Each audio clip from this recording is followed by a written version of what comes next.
Thank you for joining us here. We know there are a couple of other sessions taking place, but you've chosen to spend your time with us, and we appreciate the intention.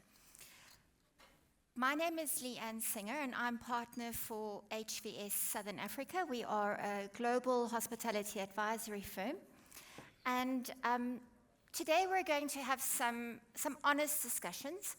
We're going to have some frank discussions, and we're going to talk about the communities that we operate our businesses in and the importance of partnerships in those communities. So we had quite a rigorous round of debate in terms of our panel's title, Bankability. Right, that's a very commercial term, and then we use communities in the same sentence. So what needs to be done to build the bridges to make sure that we have conversations with respect and dignity between those two concepts? I'd like to ask our panelists to please introduce themselves.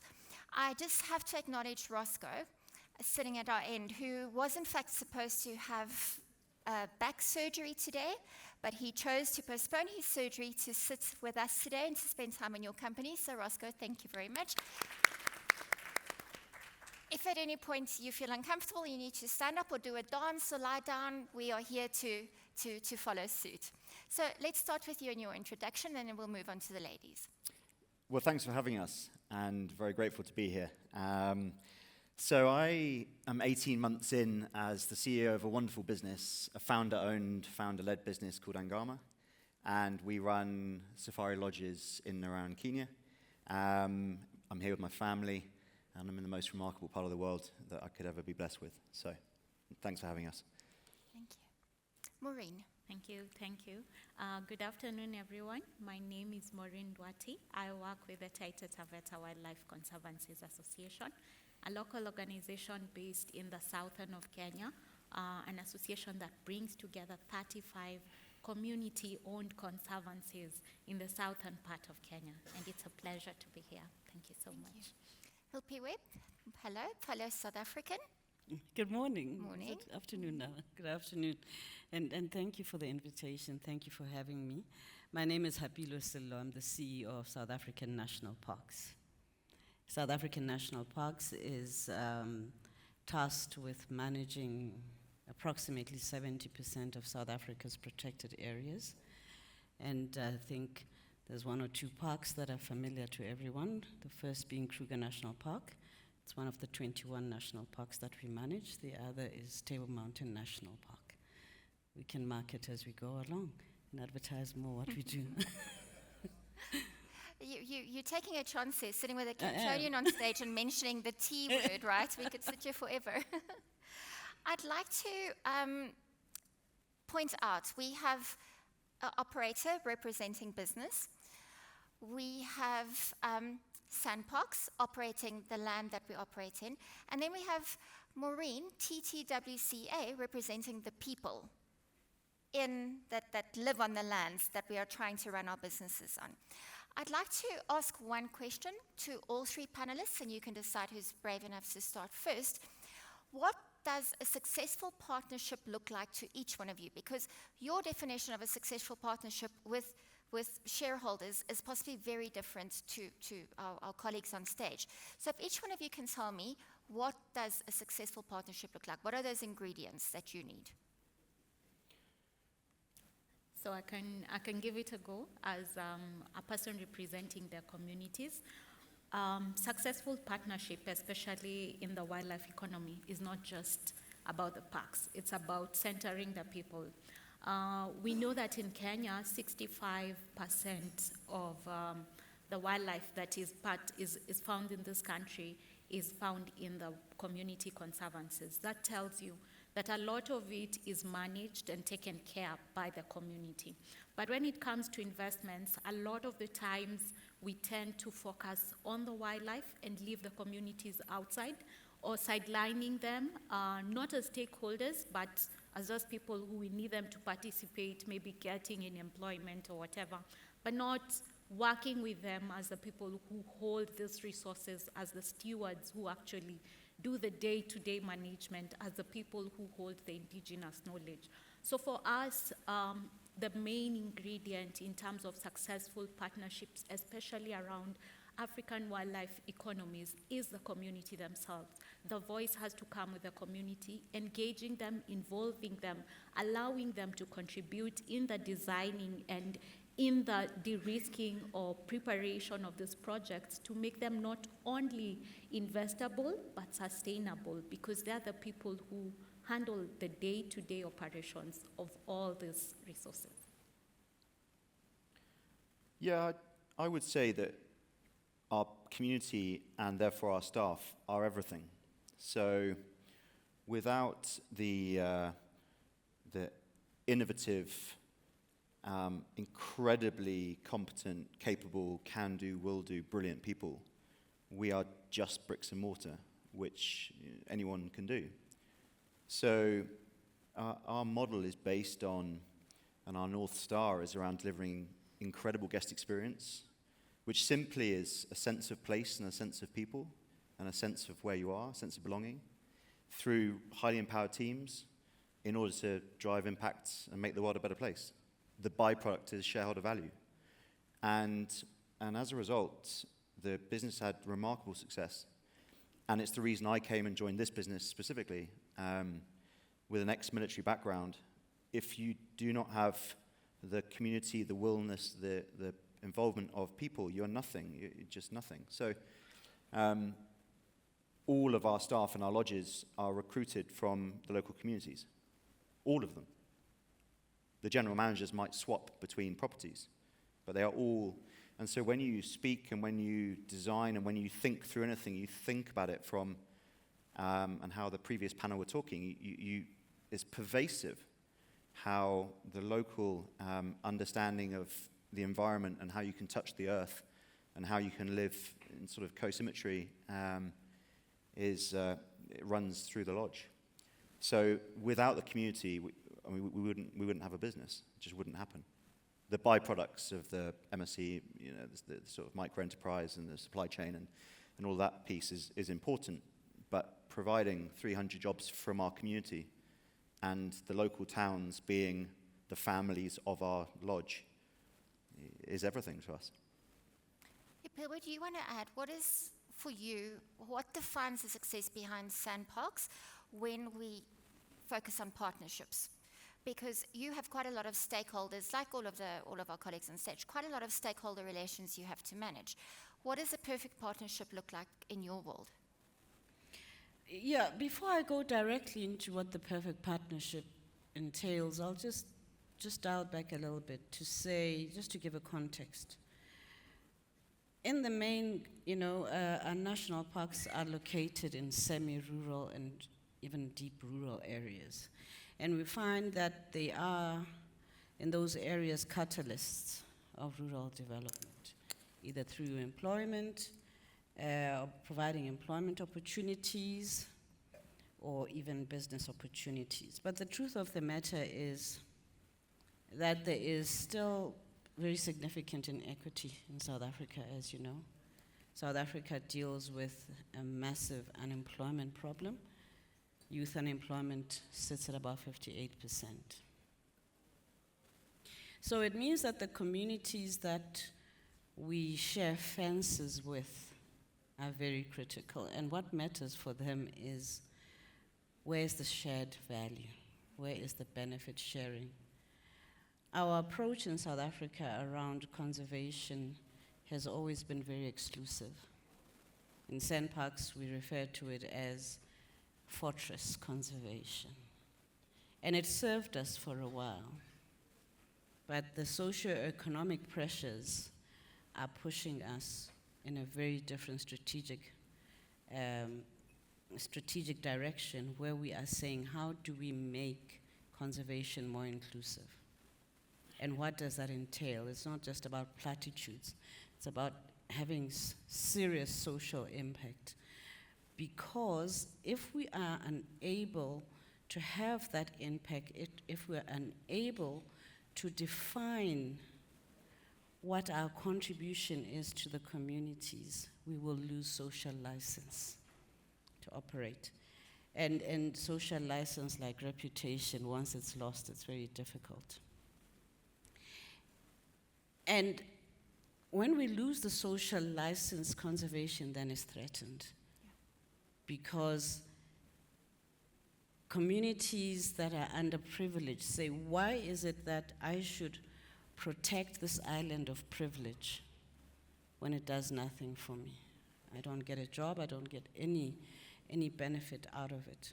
So the ideal partnership is making sure that there is tangible benefit, going out of our way and pulling in the private sector, because we're a government entity, pulling in the private sector to say we need a tripartite relationship here. For us to have the social impact, the private sector, as it invests in the areas that we conserve, has to have top of mind retaining the social license. Otherwise, we all lose.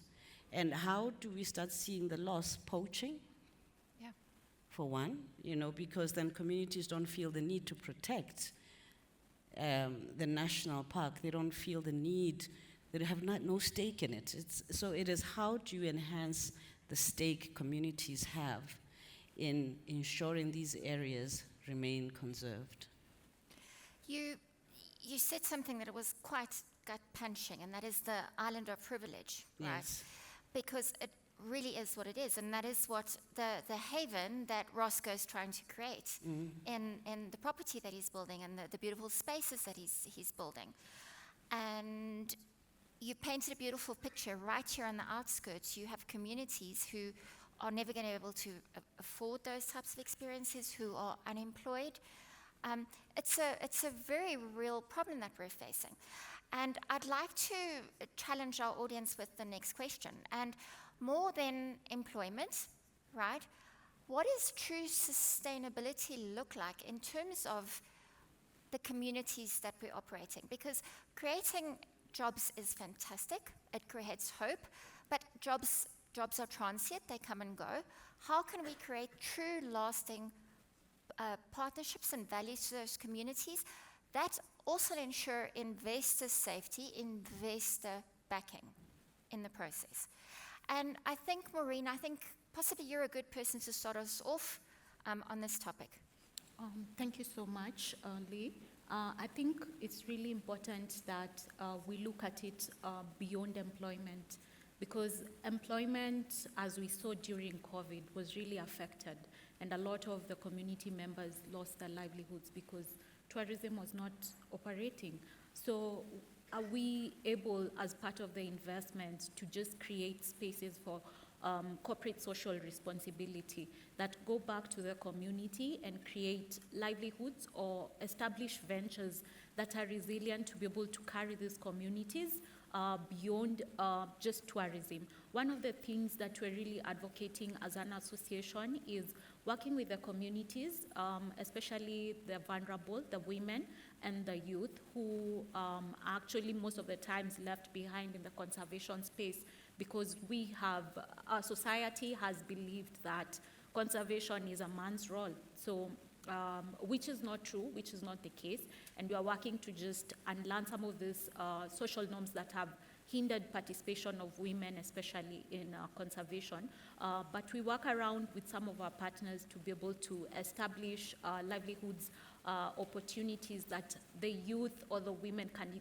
participate in beyond employment. Because to be honest, a facility can employ so much people, but it can't employ the whole community. So what other measures are we putting in place to ensure that this facility is not just benefiting a section of the community, but the whole community is able to feel the impact and receive benefits in different forms? So we've been able to set up ventures like beekeeping activities, where we have the women or the youth setting up these activities, producing the honey, which in turn goes back to be used at the facility. So creating that cyclic chain where the community is able to see the benefits of the wildlife, and in the long run actually protect the wildlife, which means tourism is able to happen. So there are other ventures, and I think when investors are actually coming to the ground, they need to think or to involve organizations such as TTWCA to just map out in the community what other activities can actually play part in ensuring that these investments are bankable but also sustainable, because we don't want to see the community reverting back to exactly what Hapiloe has just shared, going back to poaching, going back to cutting trees. So how do we actually enable these investments to build a community to receive benefits, and number two, to be able to achieve conservation that is sustainable in our communities? Thank you very much. I want to circle back to discussion on gender empowerment in the community soon. Rosco, you okay? In terms of procurement, what does Angama do to ensure sustainability? If you can give us some real good practical examples of how you've supported your local businesses and your communities in terms of your procurement policies. Yeah, if I may, I'll just come back to this excellent point just made, actually, because the kind of micro-enterprise and the logistics and the procurement that you can have as a sort of, mutually beneficial arrangement. You get local produce very quickly, you get the best of local sort of available, you get the best guidance, and therefore you get the best sort of sense of place and sense of space. But coming back to actually what is meaningful contribution with conservation and communities. And I've only been at this business a short while, so I can't claim any benefit or I can't claim any credit of what we've set up. But the predecessors effectively had built in Amberselli what could be a new tapestry of how conservation with community land, because we lease all of our land. And so, many landlords, hundreds of landlords with small acreage, managed under a model with an NGO, a registered charity called Big Life.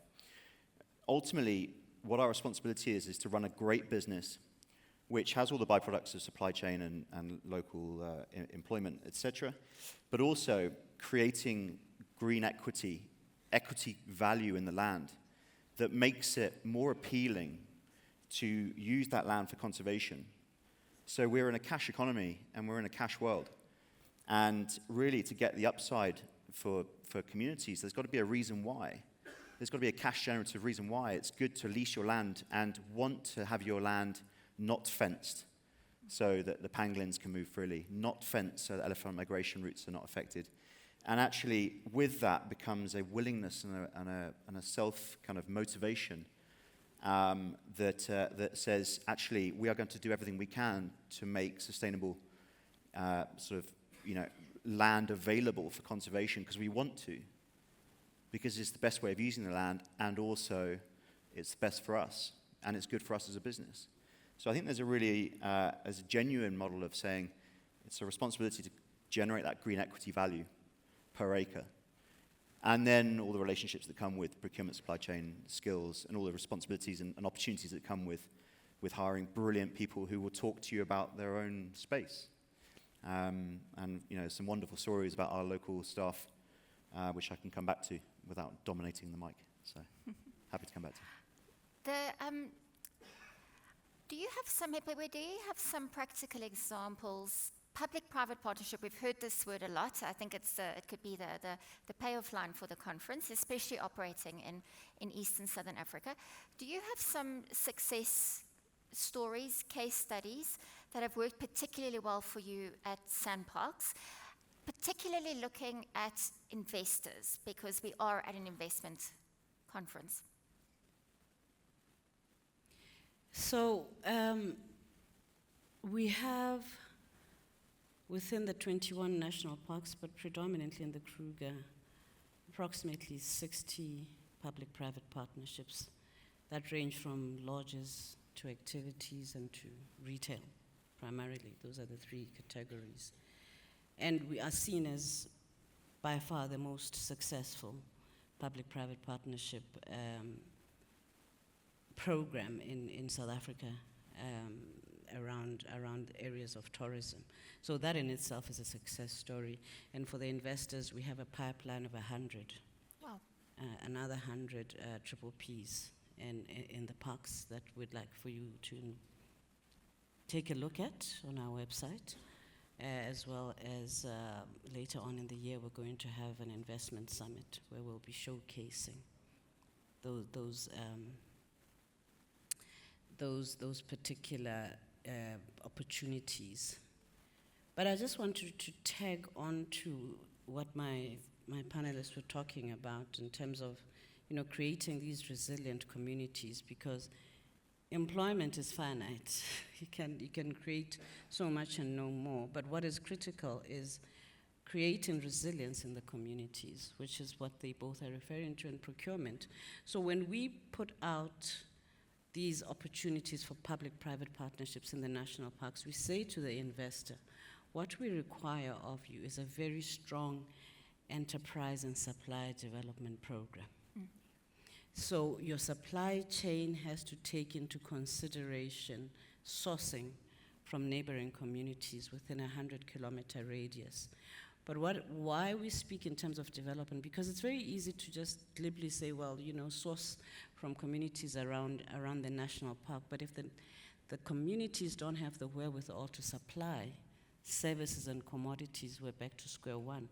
So the investment in terms of skills, Yes. so capacity building, investment in terms of access to funding is very critical. Yeah. We currently have a very successful partnership with Sanlam, which is a financial services entity in South Africa, a very significantly sized one, where we run a joint partnership. They provide interest-free loans. Incredible. To suppliers that we have identified, to suppliers with certain, commodities and, as I said, services, anything from sheets to towel to soap. So at least what they do is provide that access to funding. And the transaction, then it's a three-way transaction. And we need more of those just to enhance the supply chain aspect of sustainability. Those of us who have completed RFP documents, we see these boxes in terms of enterprise development procurement.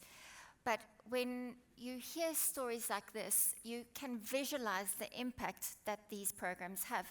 And you made such a good point, because it's all good and well saying, well, I want to buy soap from you, or I want to buy your honey, but if I don't know how to run a business, so enterprise development and basic financial education in terms of how to run a successful business is key, because otherwise we're setting everybody up for failure in the long run.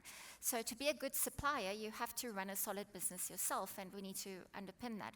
So next time you're busy with those RFPs and you see enterprise development, please remember our panel. Please remember the impact. I'm certainly going to remember the bees, the beekeeping, and I can just imagine next time I have that at my breakfast buffet where that honey comes from. We were going to have a Q&A, but we have run out of time. Thank you so much, everybody, for joining us. And Rosco, thank you especially to you. Thank you. Thank you so much to our moderator.